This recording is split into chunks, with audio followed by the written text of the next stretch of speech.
Hello, a little under the weather today, but I wanted to make a video because everybody's talking about a variety of different things as it relates to the budget. And I think it is important that we have a fact based, reality based conversation about where we're currently at and what's going on. So, when you do product development and you make a product, you have to make some decisions about how do you compete in a broader ecosystem. So, when we look at Cardano as a protocol, Cardano as a protocol has to compete in its way against Sui and Aptos and Ethereum and Solana, excuse me, and dozens of other smart contract systems.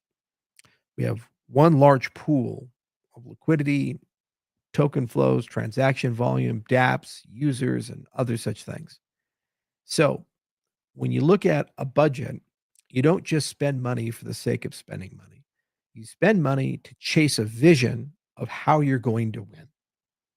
Pretty simple.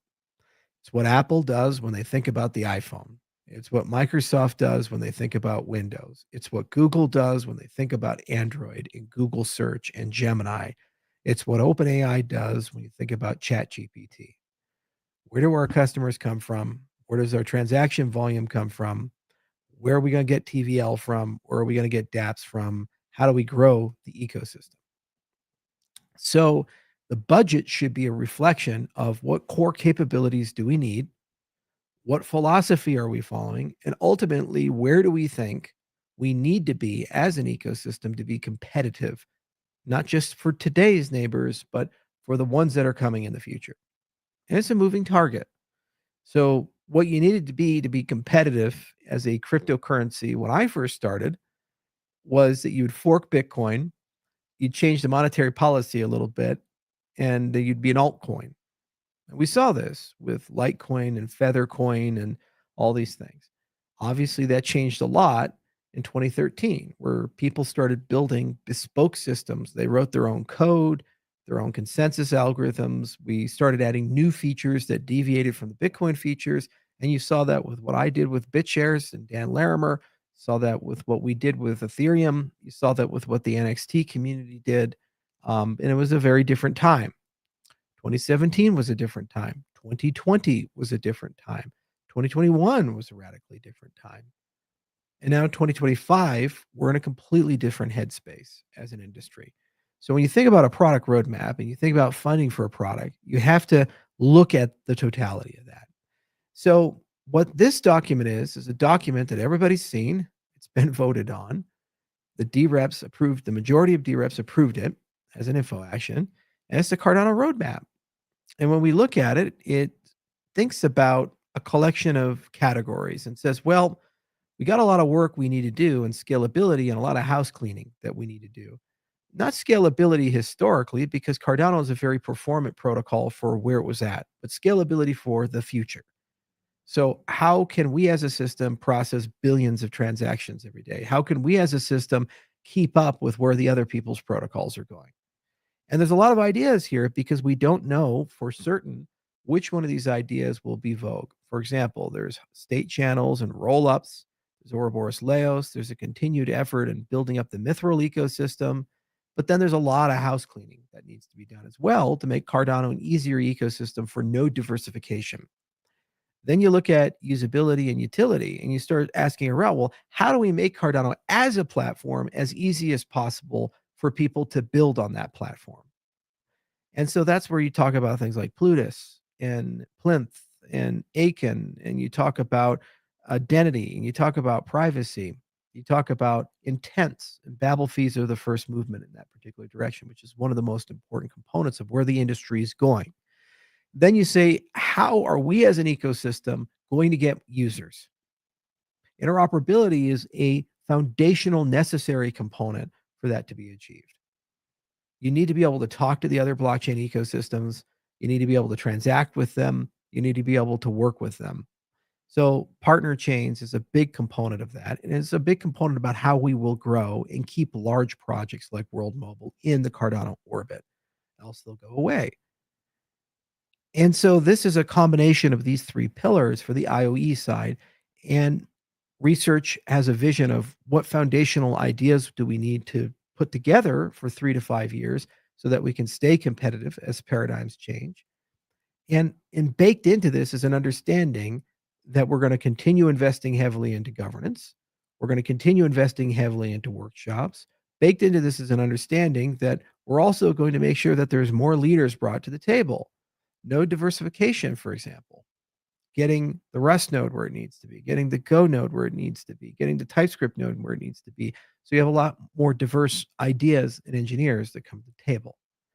One of the things that will kill Cardano, and frankly speaking, kill any company that wants to be competitive, that actually wants to construct something, is if you take a product vision that is a composition of many different things. And then what you do is you just dissect the product vision piece by piece and tear out things with absolutely no understanding of why they're in there.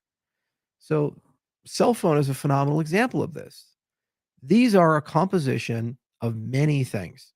You have a camera, you have a CPU, you have memory, you have very sophisticated networking hardware, you have antennas, you have specialized equipment that allows it to understand its orientation in space and time so that when you move your phone, it can rotate the image so you can always be reading the appropriate orientation.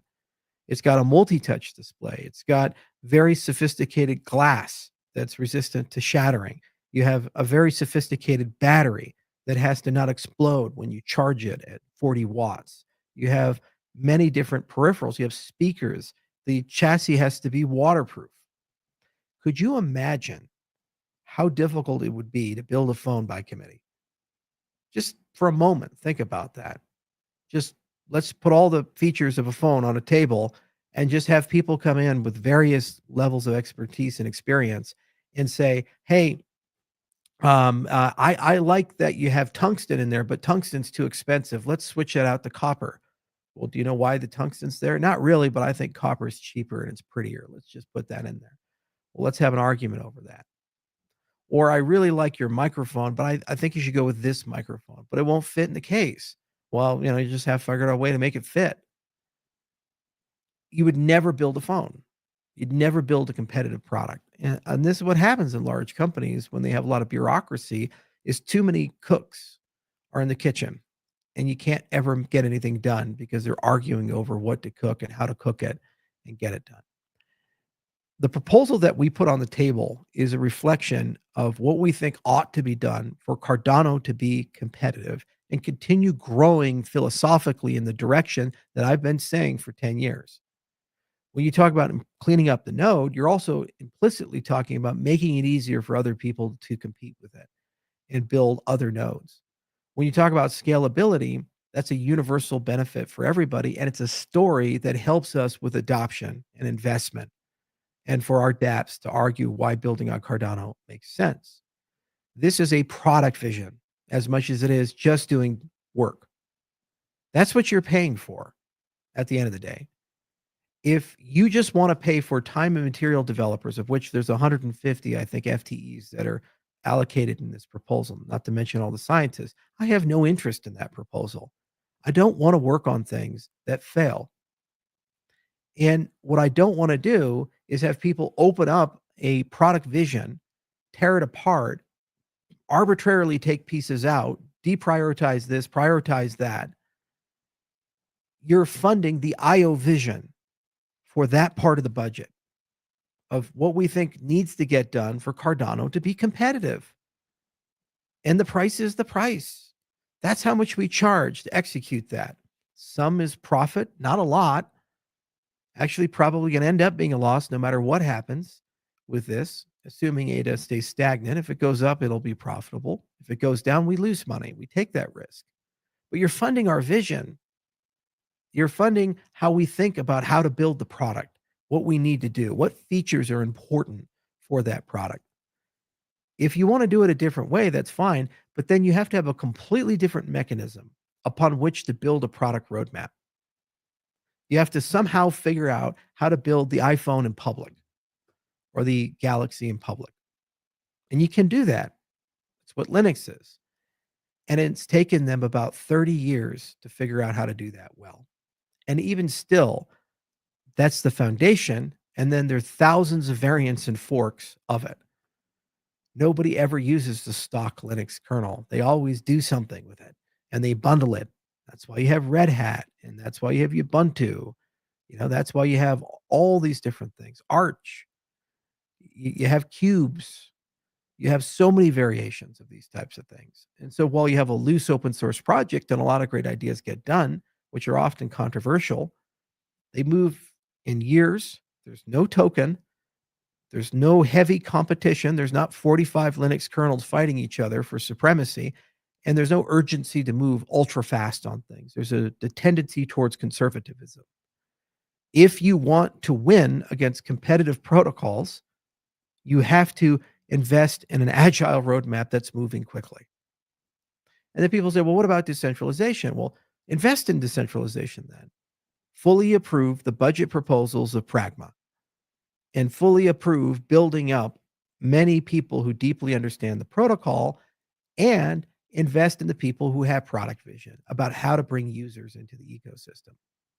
There's not an either or here. And the whole point of having a larger NCL gives the optionality during reconciliation for the DREPs to make multiple bets. One bet is the IO bet. One bet can be the Pragma bet. One bet can be a commercialization bet. And then a frank conversation about, do you like the institutions you have? And do you want to continue with them, or do you want to change it and shut them down or replace them with other institutions? That is a judgment call you get to make with the 1.7 billion ADA that is in the treasury. What's not an option, though, is to come to a person who says this is a package and a vision and say, we don't want to pay for the whole price. What we're going to do is just break it open and take 2 or 3 pieces out and only pay you for that. Because I have the engineers. And what do I do with them if you only utilize 30 of the 150? I have to reassign them somewhere else to work on something else. And they won't come back because then they'll be on a new product, a new project, a new set of incentives. And they're going to stay on that. It's unfair otherwise. So you've just downsized one of the most elite engineering and research teams in the world for cryptocurrencies to a time and materials team because you only liked Laos, but you didn't understand the rest of the stuff. That's why we said it's a package. We put it together. We said, this is the package. And if you don't like the package, you don't think that the vision makes sense, you don't think this is going to make Cardano more competitive and make the ecosystem better, then vote no on the package. But don't open up the package and fight the whole thing. You're getting my time. You're getting my company's time. You're getting our vision. You're getting our strategy. That's what you're buying for that package. Do not reduce my people to commoditized developers as arbitrary FTEs and bicker over how much their salaries should be or how much money. I'm telling you the price for IO's participation. It's no harm, no foul. If you guys say, you know what, the juice is not worth the squeeze, we don't think that you guys are the ones to deliver this type of thing, that's fine. You can go in a different direction. It's not an immature thing to say. It's not a childish thing to say. It's just business at the end of the day. There's opportunity cost in everything you do. I have a construction company.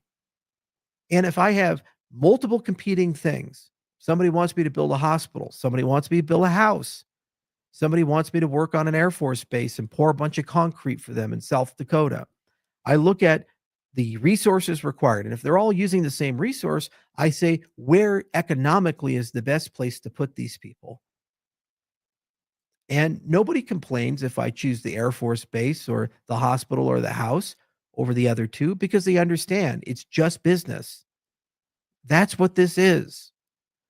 You have an elite team of people who are prepared to work on Cardano, who have been doing so for a very long time, uncompensated. And they're saying, this is what we need to do that. And the benefit is you're going to get interoperability and scalability. You're going to get all these downstream things to make the ecosystem more competitive. You get our presence, you get our strategy, you get us thinking about it, you get us wanting to work on this, you get us fighting for it, you get us showing up and saying it's the best thing in the world. That's the price tag for that. And if you say no to it, well, then that's okay. There's other bidders in the world, but you can't then complain when we reassign and go and work on another project for these types of things. That's the decision you get to make as a DREP. And that's how it's done in every business in the world, whether it be Lisa Su when she comes to AMD and takes it from a $2.5 billion company to a $250 billion company, or when Apple bought Next Computer, brought Steve Jobs back and he took him from bankruptcy to a $1 trillion company, or when Satya Nadella came into Microsoft and did that thing. That's how business works. Leaders show up, they have strategies, they have visions, they have ideas about what we need to do, and they tell you what they need to make that happen. I'm not asking for 5% of the ADA supply or 10% of the ADA supply. I'm not Elon Musk asking for a $50 billion pay package. I'm just simply saying, I want you to cover the expenses of my engineers and leave a little profit there for us. And you know what? We will be committed to continuing to work hard. And a lot of you run around and say, well, the roadmap's not finished. The roadmap's never finished because it moves on. And the definition in 2025 of scalability is different than the 2020 definition of scalability. Our contracts with a token generating event entity expired in 2020 and they were best effort, which meant we've not gotten a single revenue inflow from writing code for Cardano since 2020. That's just a fact. It is what it is, and we're not complaining about it, but we are pointing it out that that is where we're at. And at some point, we as a firm have to treat it like a business. And at some point, as a firm, we have to say there's a cost for us to do things. We told you what that cost is. You get to decide, is the juice worth the squeeze? What you don't get to do is tear my company apart and bicker and argue with me about my bid. It's my bid. You can accept it or you can reject it. It's that simple. And if you accept it, you know what you're getting. You know those engineers, you know what they can do. You know our product people, you know what they're going to do. You know what these protocols are responsible for. Now, I have a paternal desire to see Cardano succeed because it's part of my legacy. So whether we win or not, I'll implement Laos because I think that's a wonderful way to sunset Basho. We also took a strategic investment in Midgard, and we're working very closely with them. And I think the combination of these two is well more than enough to say that Basho's done. So if we don't win and you say no on our bid, we'll responsibly start pulling out. And that will be the last thing that we implement in the Haskell node. If we do win, well, then you know that we're here in the room. And part of decentralization is working together on how to build a decentralized product function. But decentralization doesn't mean that you don't have somebody make decisions. Decentralization means that you endow somebody or an institution with the authority to do that on your behalf. It's perfectly fine to be a decentralized ecosystem and hire somebody to take care of your vision and product for a time period. There's nothing contradictory about that because you can fire that person. You can change the way that you want to go. If you want to build a completely decentralized product function, we in earnest really did try to do that with Intersect. And there were some accomplishments, but the very same people complaining about the budget now were the same people who complained about the bureaucracy of Intersect and questioned its existence and said it wasn't accomplishing anything. So you can't have your cake and eat it too. It will take years to build up institutions and product function so you can replicate the decentralized product function that we typically see in things like the Linux Foundation. There's many encouraging things that have happened from the rise of Pragma to a lot of open source infrastructure forming. And these people are starting to talk to each other. One of the things we pushed for wasn't just an IO budget and an IO vision about where we think Cardano needs to go to make it competitive, but was also CDEC to start funding a coalition to give funds to people to rise up. And the whole idea is that those people would have the ability over time to take more and more of the product conversation and to be more involved day to day with the standards of Cardano and the things in Cardano that make Cardano special. No one budget can solve everything, but I thought in 2025 that this interim budget's pretty good. Then we see conflation where people say, oh, there's this cash grab. All these people are asking for funds from the treasury. That doesn't recuse the DREPs from their reconciliation. responsibility. Your regulating mechanism is not the NCL. Your regulating mechanism is for the D-reps to do their job and go through the spreadsheet of every proposal and see which ones they support and don't support and chop it down to a reasonable window. And what we've the community have done through 72% voting have decided the reasonable window is 350 million ADA. That's what's been decided. People over sour grapes can't accept it, so they keep trying to litigate it and stopping everything. You now have a 350 million window. The next stage of the job is for the D-reps to get together, look at all the different proposals, and fit them together into that 350 or less. It's their decision on how they want to do it, the process that they want to follow. We, of course, have offered a lot of advice on these types of things. And it's obvious that many of the things in it are in there are not serious proposals, like the Hosky cash grab, for example. And it would be unfair to say that those are an accurate reflection of all the things that people are doing. And there's going to be some let's try new things, some let's diversify, some let's make strategic investments for alternative options, and some let's just follow the visions that people who got us here have. And then you vote yes and no. And then once it's closed, you live with the consequences of it one way or the other. I am a vendor now, and I'm trying to communicate to the ecosystem the price of our participation. We are not a time and materials software development company. We're an innovation company. We build products. We have a great track record with it. And we're offering that service to continue doing innovation and product development and strategic alignment for Cardano. And we told you what the price of that is.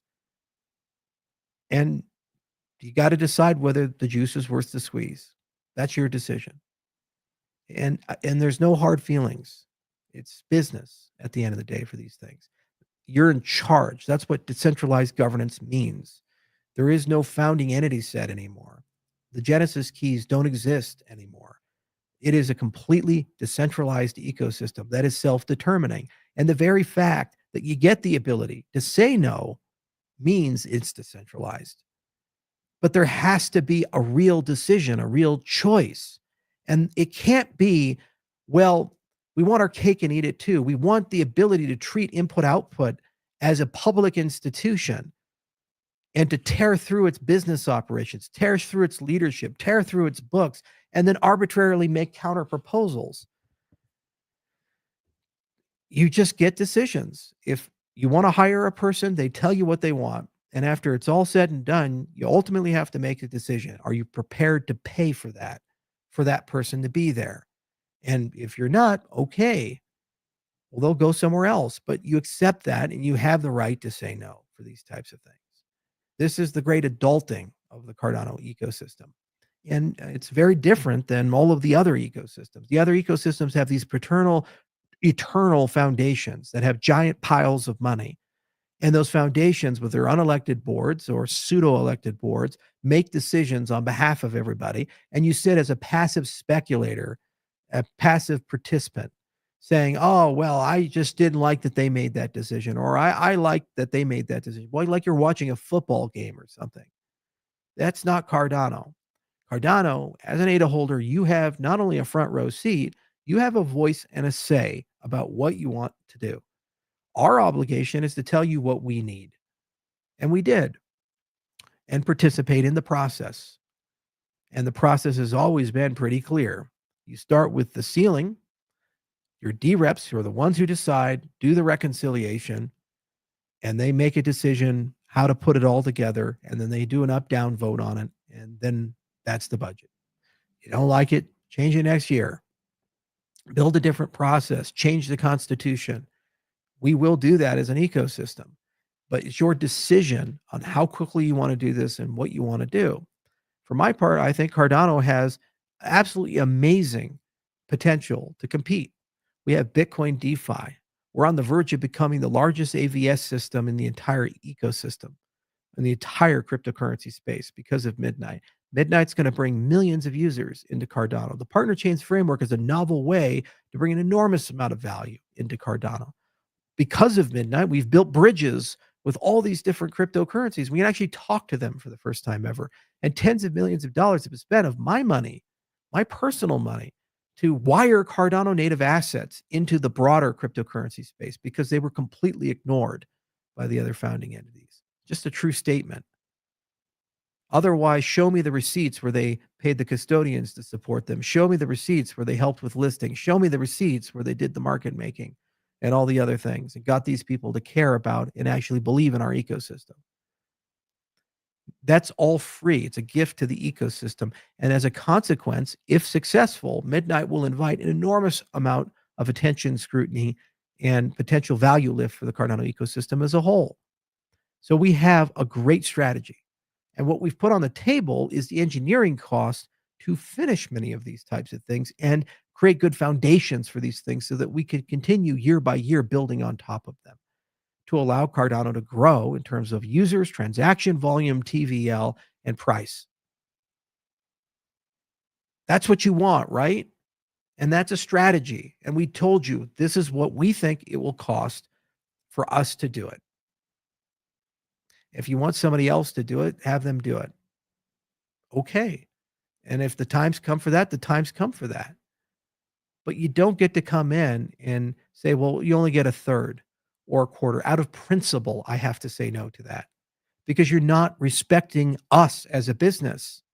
You're not respecting our time. You're not respecting our contributions. You're asking for people to basically sacrifice for you. And I'm sorry, you have a treasury now. You have the money now. It's there. It's a public good. You can spend it. No government in the world will be successful if they go and say, we're going to RFP out people to go build the roads, RFP out people to go build public goods, but we're going to force them all to work at a loss. Nobody would bid. Nobody would participate. And the types of people that would participate would be crooked. I saw this all the time when I was bidding on things in Africa, where they would bid $10,000 for a $500,000 job. And after getting it, they would, through some arcane bureaucratic process, somehow reevaluate the bid and get $1 million instead. And they used the lowball bid to knock us out. All the time I saw this. It's not real. It's fantasy. So take a step back. Twitter's not reality. And don't burn down the people that got you here. And don't say vitriolic things. There's been so much unnecessary viciousness and derangement syndrome throughout this entire process. And so many people running around and using this process to settle scores and make it a referendum on whether they like people or not like people. I have no ill will with anybody here. I've been honest with you about what we need, what we're doing, where we're at. And you got to make a decision. Do you like that or not? And if you do, there's ample funding in the Treasury to facilitate these types of things. If you don't, there's ample funding in the Treasury to find alternatives. Our goal has always been increase the level of decentralization, increase the use, utility, and value of the network, and make Cardano more resilient.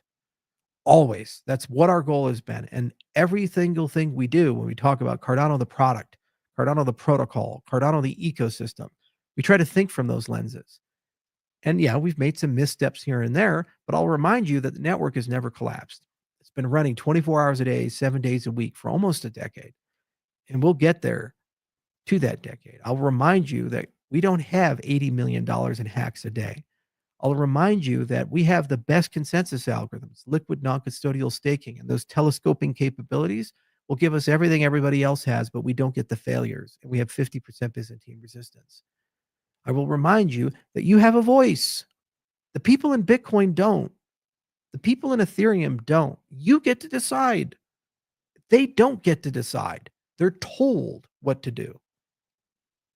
This has been the vision. And what I'm trying to tell you is I run a business. And I'd like for that business to be profitable. And this is what we need for that to happen.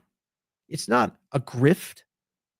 Because if we pull these things off, the value creation will be in the tens of billions of dollars. Let's be fucking real. Look at where we were at and where we could be. We could be looking at $3 ADA, $5 ADA, $10 ADA. So let me get this straight. We say, hey, 50, 60, 70 million. and it could double, triple, quadruple the size of the ecosystem. And you're saying that's too much? Really? That's the argument? Or you want to do something different? Great. How will we compete then? A new developer entering in, why Cardano over all this other stuff? What are we selling to them? What are the USPs that we're really emphasizing? And who are the custodials of those USPs to help refine them and grow them and get them? And do you want to just completely invent them in a totally decentralized way? Or do you want to hire a company to be a custodian of some of them? As an interim budget, because those processes aren't where they need to be, you're going to hire some companies, whether it be TX Pipe or DC Spark or Input Output, to be custodians of some of those USPs on your behalf. That's just where we're at as an ecosystem. Now, we can invest strategically to make it much more decentralized, or what you can do is just say it's good enough as it is today. And we're going to stop all of it and we're going to invest only in decentralization, and we won't move forward at all on the product side and on the technology side until we have a fully decentralized decision making process. What signals are you sending to the markets when you make these decisions? What are you broadcasting to the people trying to make decisions about where to build, what to buy, where to go? Ask yourself that. And you have to live with the consequences. And I'm not here to tell you whether you should do consequence A, B, C, D. I've made my opinion clear and it's reflected by the ask that we're making. It's ultimately your decision about what you want to do and what you're prepared to live with. And if you're prepared to live with it, there's no drama, there's no controversy. You're still acting. Many people are still acting in this political learned helplessness that unfortunately most modern democracies have pushed upon their people. Because at the end of the day, we really don't actually get to choose our leaders. We really don't have a say in foreign policy or monetary policy or fiscal policy or any of these social policies. We get to vote every so often, but that's mostly an endorsement of the systems where things were already pre-decided. So what we do is respond with cynicism and criticism, and we attack the leaders as illegitimate. It's a natural human thing to do. If you take this and put this into this process, you shouldn't be surprised if the output you get is very bad and good people leave. If you take a step back and realize there's real agency here and we're on the foundations of a new way of thinking, then you shouldn't be surprised if great things happen in that process. So ultimately, it comes down to how you express yourself, how you work with people, how you collaborate with people. I am deeply frustrated that I see a lot of duplicity when people tweet a certain thing and they say, "Oh, no, no, we support you." But by structure, what they're saying guarantees that we have to work for free, or there's a negotiation, or there's a massive reduction of our scope. Then they're not being genuine. They're not being honest about that. Either they're naive, which they're not because they've been around for a while, or again, they're using this as a referendum to settle scores that they have. And I just don't need it anymore at this stage of my life. I have nothing more to prove to anybody. We've done great things. We continue to do great things. And input output builds products. We build ecosystems. We're a venture studio. We build new and interesting things, whether it be my clinic up in Gillette, Wyoming, which July 4th, we're opening the 70,000 square foot facility, 40 providers, 13,000 patients, the anti-aging products we work on, the glowing plants we work on. You guys read about the dire wolf. Things happen here. And there's an opportunity cost of time. I have finite amount of it. And I can decide to either do it here or there or there. And I love Cardano. I love our people. I love the ecosystem. I love going to the conferences. I love being here. But I've invested now 10 years of my life in this. I did not sign up for unlimited, unrestricted abuse. I did not. And I did not sign up for having to work for free for the rest of my life for your financial benefit. I got us to a point where we have a fully decentralized government. And now, as a member of this ecosystem, we, the innovation company, are saying, this is what we'd like to do some things. And there's no duplicity behind it. There's no lies behind it. There's no power grab behind it. We're just simply saying this is what we'd like to do, what we can do. Here's our track record. Here's the price tag. And you get to decide if that's worth your time or not. That's it. If not, well, those people will work on other things. And that's not a childish thing to do. It's called business. It's basic stuff because they have careers, they have families, they would like to get equity in things, they would like to build towards a retirement. What am I going to do? Tell them that they're just public service employees? This is the pension agencies? It's an extraordinary thing. So sometimes you have to have a come to Jesus conversation. Sometimes you have to have tough love. And I think we've been very fair throughout this entire process, and we've been very direct in this process. And I'm being as blunt as I possibly can be because you know me as an honest person. I've had AMAs pretty much every week for the last 10 years. And I come up every week and I tell you what I think. And it pisses some people off and makes some people happy. A lot of our growth came because of direct consequence of that genuineness. Sometimes I get it wrong. Sometimes I didn't understand it as well as I should. And we have to go and correct the record. And I'm just telling you right now, April 25th, 2025, my frank opinion about where we're at and how we ought to do things. There's a reconciliation process that's coming. The net change limit has passed. To all of you trying to litigate that, okay, but 72% of people said we should just stick with 350.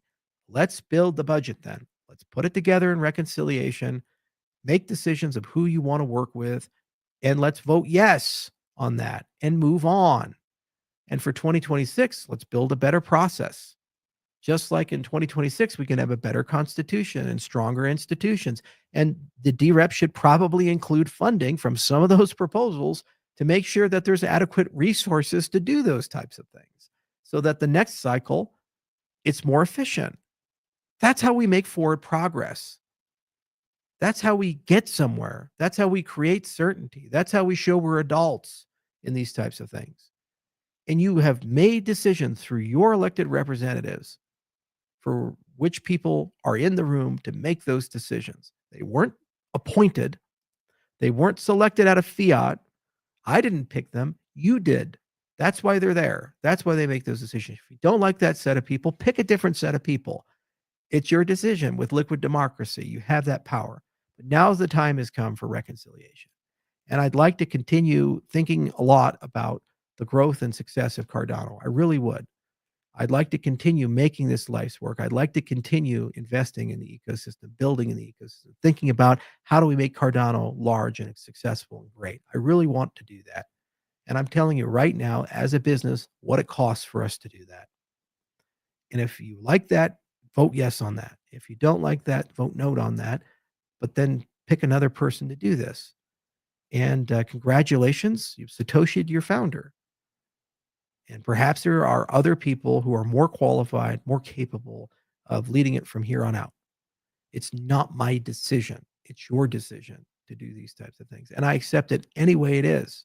But at some point, I have to draw a line in the sand. And after about 5 years working for free and being now criticized by some people for saying that, I'm done. I'm not going to do it anymore. We're going to, for the sake of my employees, for the sake of the integrity of my business, and for common sense and for just self-respect, draw a line in the sand and say, this is what we are. And you get to decide whether that's sufficient or not. So thank you all for listening.